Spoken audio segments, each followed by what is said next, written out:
Hello friends, let's start to learn the gases properties of the chapter matter in our surrounding in this video. But before starting the video, I want to say sorry to all my friends that मैंने बहुत ही late किया इस video को बनाने में, but I promise कि next time से इतना लेट नहीं होगा. So now let's start. Gas के properties को जानने के लिए first हम जानेंगे shapes and volume. A gas has neither definite shape nor definite volume.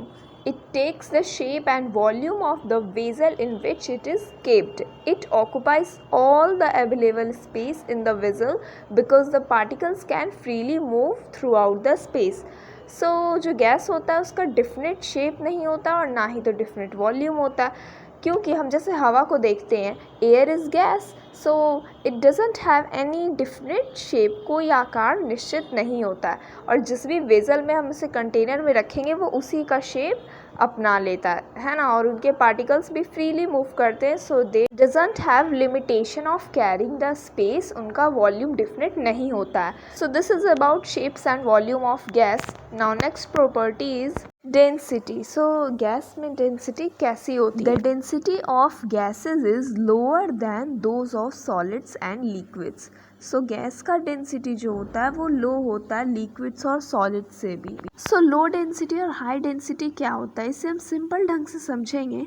If the particles are loosely packed together with plenty of spaces between them, it will have a low density and will be able to float. And if the particles are tightly packed together with no or very little space between the particles, it will have higher density.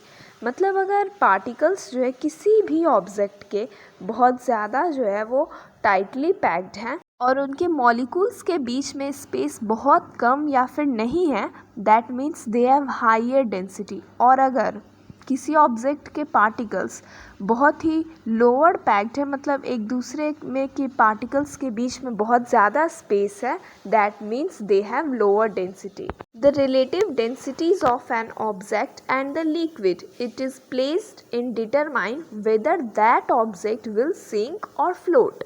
An object that has a higher density than the liquid, it will sink. An object that has a lower density, then it will be float.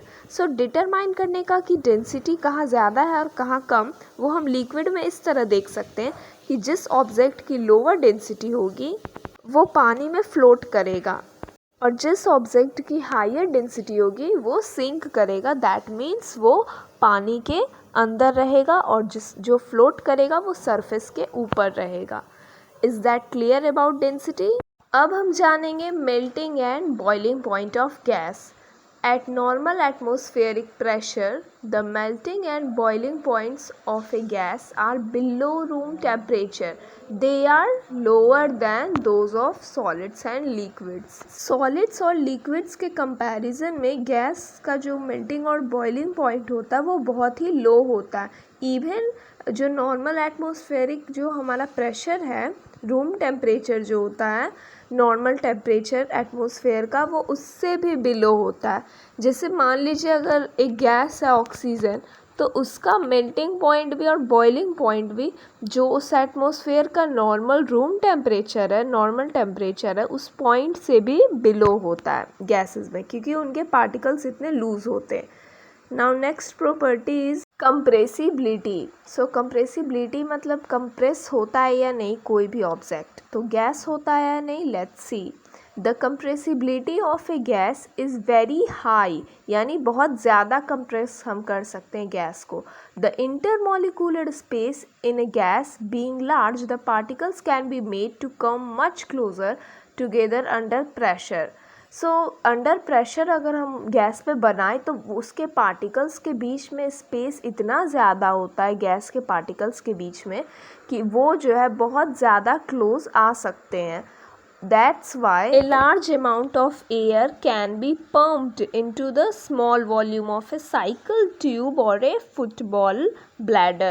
So आपने देखा होगा cycle में जब gas pump होता है या फिर football basketball में जब हम गैस फिल करते हैं तो आप देखते हैं कि इतना सारा अमाउंट ऑफ गैस एक डिफरेंट छोटे से स्पेस में फील किया जाता है. So that's why the gas can be compressed in a very high. इसी से रिलेटेड टर्म है एक्सपेंशन और contraction. A gas can be made to expand और कॉन्ट्रैक्ट ऑन हीटिंग और कूलिंग. सो हीट करने से क्या होगा, एक्सपैंड होगा, और कूल करने से contract. On heating the energy of the gas particles is increased.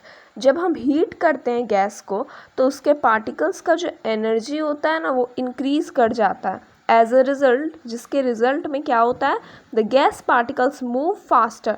जो उनके पार्टिकल्स होते हैं वो फास्टली मूव करते हैं and also go further away from each other, और एक दूसरे से दूर हो जाते हैं, और इसके रिज़ल्ट में क्या होता है, गैस का expansion. On cooling the energy of the gas particles is decreased and so the movement of the particles is slowed down. The particles also come much closer to each other, leading to the increase in the intermolecular force of attraction. This causes gas to contraction, यानी contract हो जाता है gas. क्योंकि cool करने पे gas के particles जो है एनर्जी लूज करने लगते हैं और उनका जो मूवमेंट होता है वो भी स्लो हो जाता है, और उनका जो फोर्स ऑफ अट्रैक्शन होता है दो पार्टिकल्स के बीच का वो भी बढ़ जाता है. That's why they get contract. So इस वीडियो में इतना ही. आगे की वीडियोस को ज़रूर देखिएगा, उसमें मैं diffusion of gases, condensation of gases, pressure of gases और भी बहुत से टॉपिक्स को इस चैप्टर के डिस्कस करूँगी, और तब ये चैप्टर एंड होगा. So do study well and wait for my upcoming videos, and thanks for watching the video.